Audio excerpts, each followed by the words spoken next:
Kritikal ang kamugtakan kan 22 anyos sa si Cristo del Rafol, mantang irido naman ang tugang kaining estudyante kan madiskwido ang piglulunadang motorsiklo sa sitio Pangi, Barangay Biriran, Huban Sorsogon, alas 12:10 nin odto kasudma.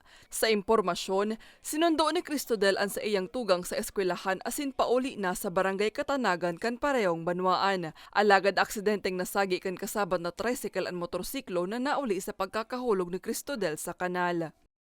Inabutan ining warang malay. Yung leader nagresponde, kay ni nagtamo ini tama sa bitis na kung saan na suspected na may fracture, na ilimindang deformed ang bitis kay ni, and then naghahabol kang paghangos ining biktima. May naobserbahan din sindang pagdugo sa mag-ibong na talinga. Tulos man napigdalagan sa ospital ang duwang biktima para sa magkakanigong atensyon medikal. Napag-araman man na mayong suulot na helmet ang magtugang. Ang driver kan tricycle ay inatod lang sa iyang mga pasahero, and then natulos man nila na suminuko sa barangay hall kang Barangay Biriran.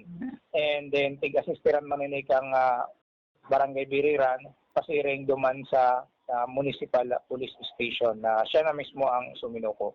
Kaya perming patanid kan otoridad, magluway sa pagmaneho asin maging alerto sa tinampo. Para sa mga storyang tatak, Bicol, Mariel Lorenzana.